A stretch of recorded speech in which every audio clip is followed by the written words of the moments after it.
Stop it! Let go of me! The girl's scream sliced through the parking lot, followed by a sickening slap. Grease-stained hands tightened on the grocery bag. He'd heard that sound before. Overseas. Always the same hollow echo. But nobody else seemed to notice. Too busy, maybe. That's when he saw her. Mascara smeared, lip bleeding. Rich girl. He should keep walking. Except his daughter Lily waited inside, trusting him to keep her safe. One man against three entitled punks? Bad odds. What they didn't know, how this mechanic, this single dad, still carried the ghosts of war, and her quiet thank you would unravel a conspiracy that reached the top of a corrupt empire. Her name? Harper Dwight. And they had no idea.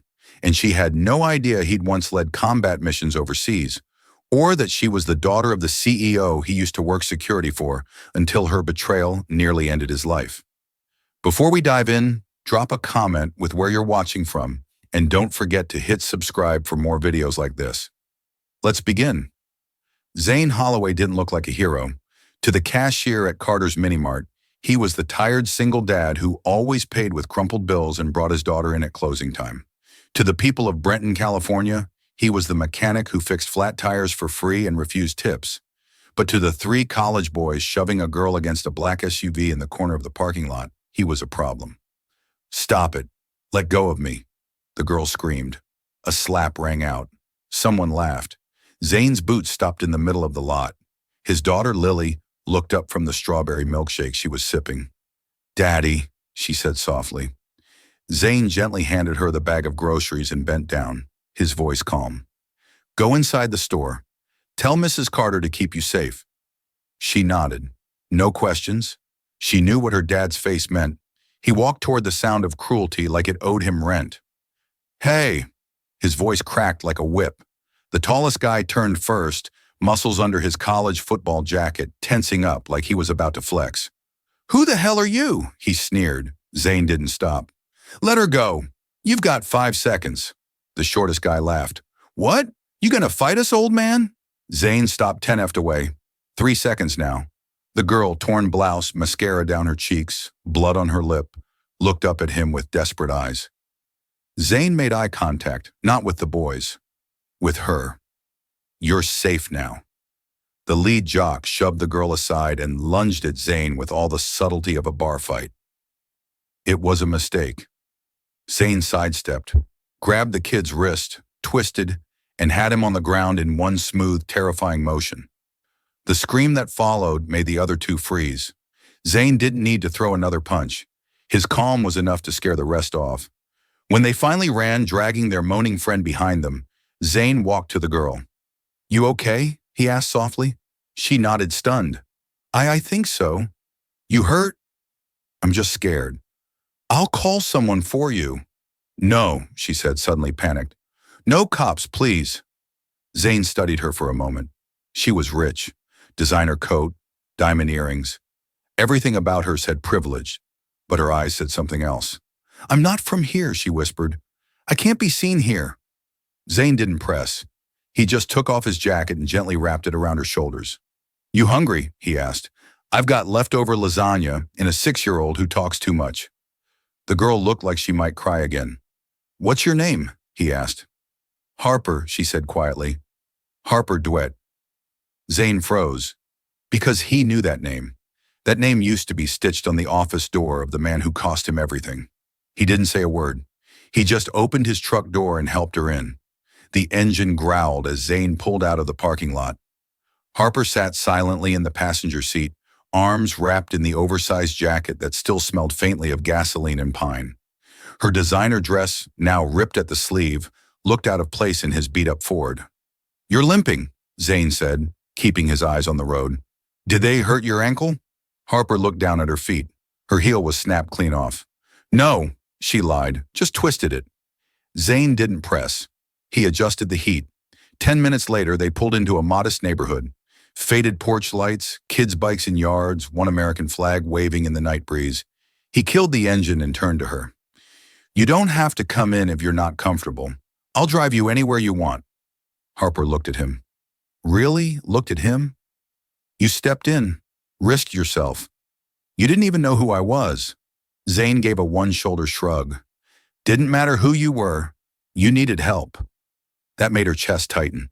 She hadn't heard a sentence that sincere in years. Inside, the house was small, clean, and filled with warmth.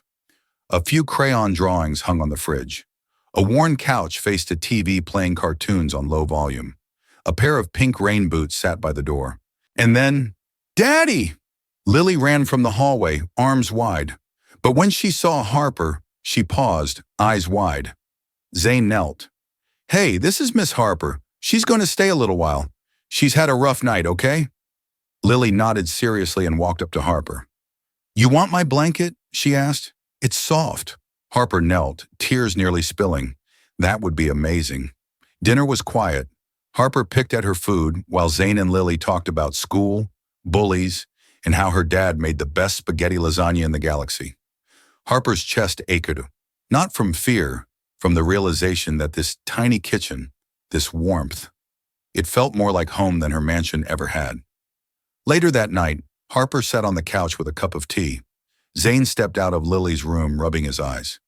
"You didn't have to bring me here," Harper said. "I didn't have to stop those kids either," Zane replied.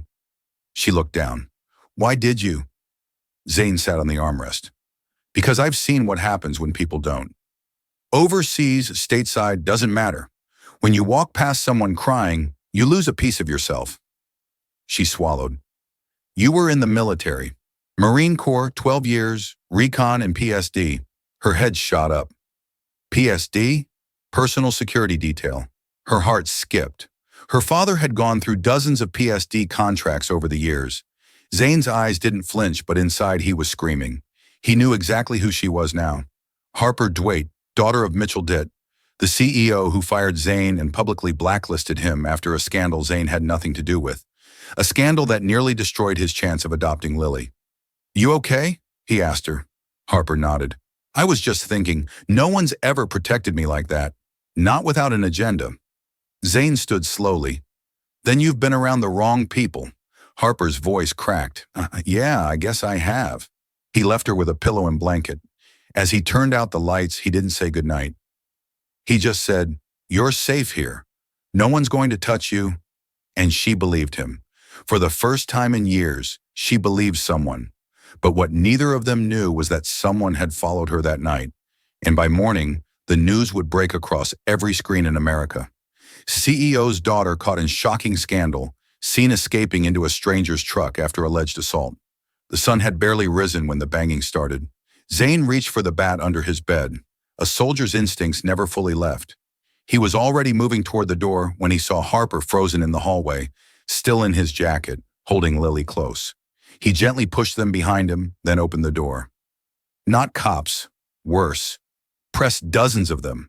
Cameras, booms, reporters shoving microphones in his face. "Sir, do you know who you sheltered last night? Is it true she was attacked in the parking lot? Did you know that's Harper Dwight, heir to Dwight Tech?" Zane didn't flinch. He stepped out, closed the door behind him, and spoke with ice in his voice. "She's a young woman who was assaulted.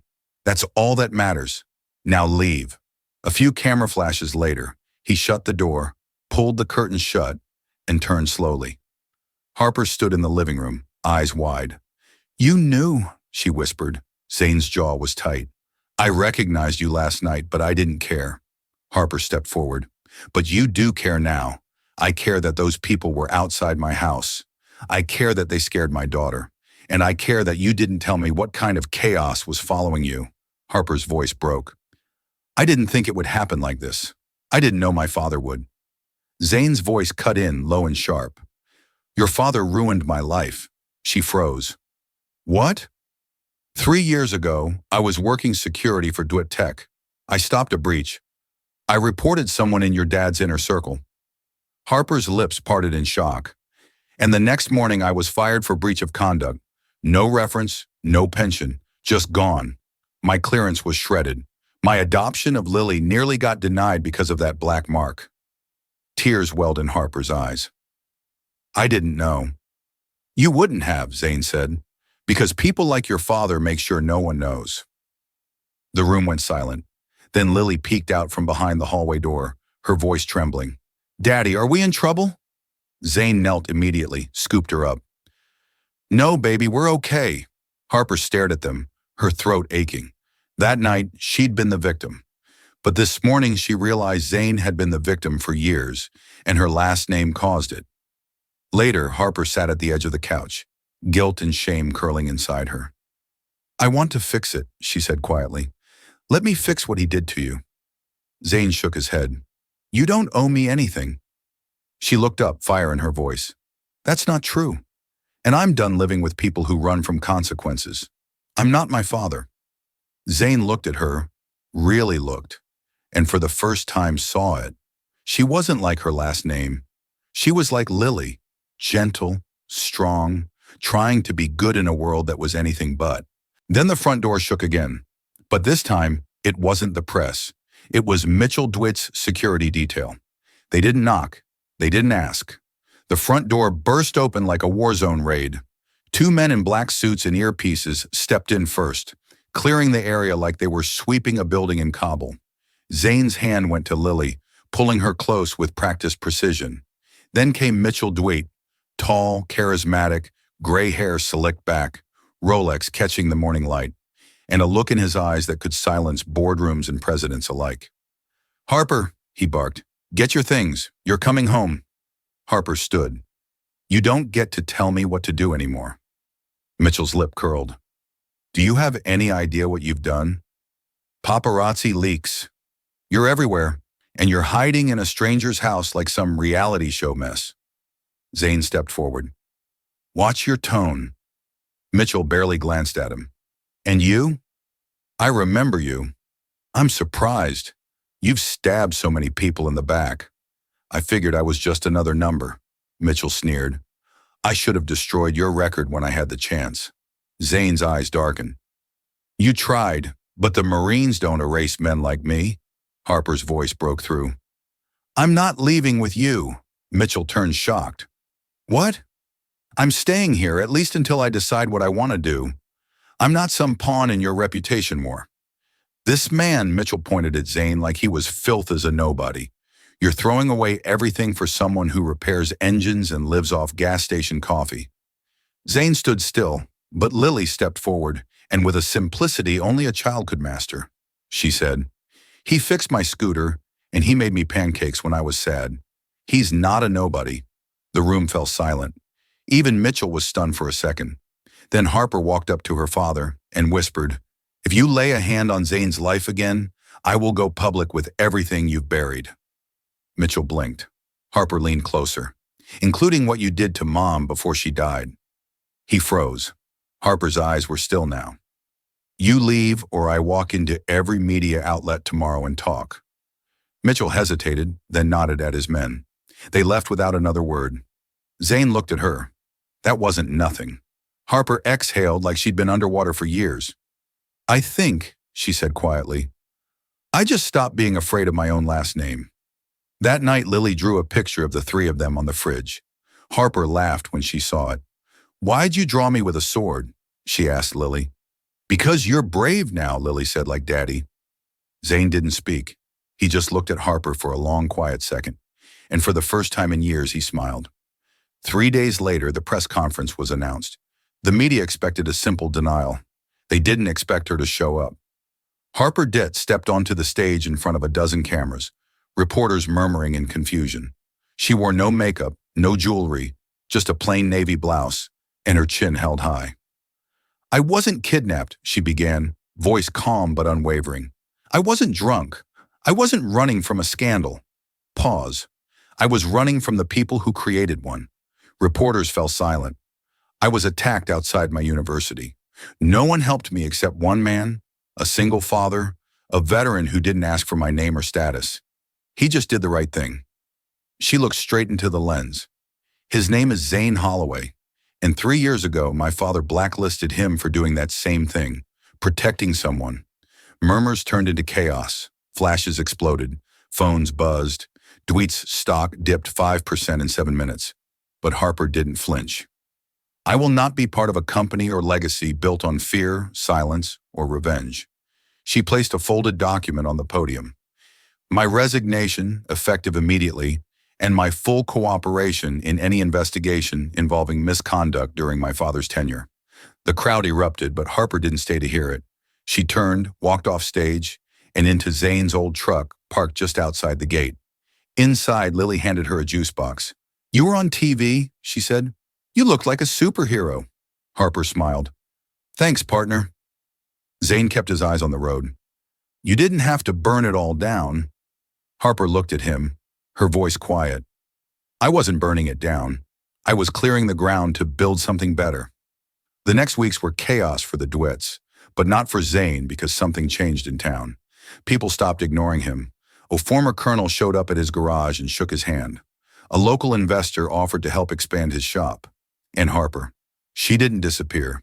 She stayed. She helped rebuild the office, cleaned grease from the garage floors, brought Lily art supplies, and sat beside Zane on the porch each night like she belonged there. One evening, Zane turned to her. "Why'd you really stay?" Harper looked up at the stars. "Because you saw me, not my last name, not the mess. Me."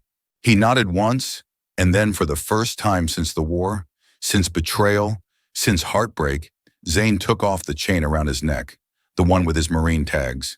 He placed them in her palm. "I only give these to the people I trust to watch my six." Harper stared at him, heart pounding. "I'll guard your six," she whispered, "and your daughters." Zane leaned in, not for a kiss, but just to rest his forehead against hers. It was quiet, but it was everything. Epilogue. Mitchell Ditt was removed as CEO. The Ditt Foundation was investigated, then dissolved. Zane's small shop became Holloway Garage and Security Solutions, run by a veteran and backed by a woman who once feared her own name. And every night, a single light glowed from their front porch where a little girl, a single dad, and a once-lost daughter of a CEO laughed like they'd always belonged together, because they did.